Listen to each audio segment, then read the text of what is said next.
So I was able to bring the ball in from the back and distribute it out. That was what I was good at, especially with short range passing.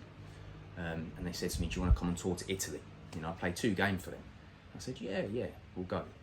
And that was tough for me because I was a very shy kid growing up. But we did it, and I played okay, well enough to sign a contract.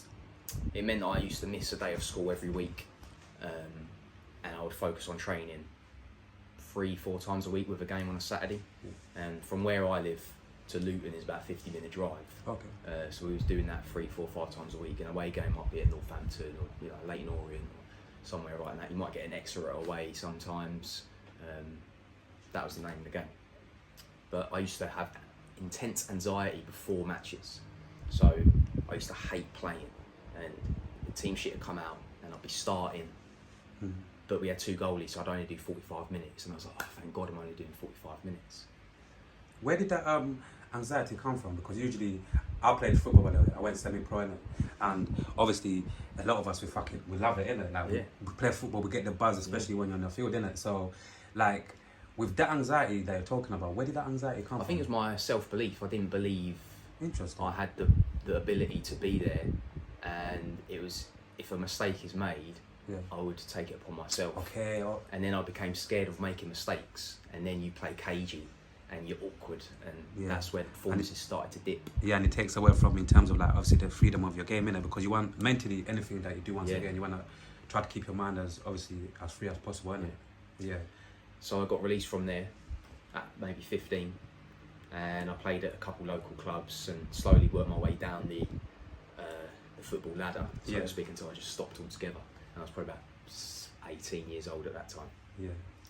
And that's when my music started to pick up. So that's when I was writing notes, and that's why music is a therapy to me, because it was sort of coming out of that moment into the next.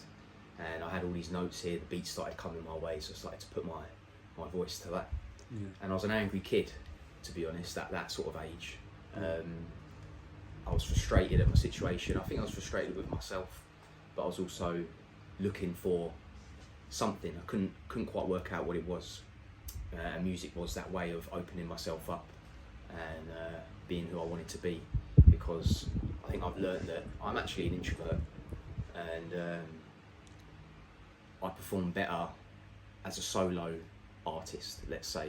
I do work in groups, but compared to a team sport, I actually prefer having the onus on me, because a lot of times I'll be in a game and your centre back cocks up, and then you look at you like, oh, the blame game. I hate the blame game. Especially if you play someone like on side. Yeah. Because obviously at the back, you're meant to try anyway your best to keep the back line in it, and obviously push up together or defend. You know how it goes, and obviously imagine keeping. And that's where the politics comes in, because everybody's trying to go for a contract. So it's never your mistake, even if it wasn't my fault. And I hated that sort of culture. Like, just own who you are, and at least when you're a solo artist like I am, it's all on you. It's all on you, and it's like you kind of also like, it's like, even though obviously you need other people in terms of obviously like embracing you or whatever, but it's like when you play, what I realize about football, everybody knows, innit, who likes football. When you play football, it's like you're always relying, excuse my French by the way, you're always relying on this motherfucker called a coach to pick you, were massive. To pick you, the manager or coaches to fucking pick you, and man, it's crazy.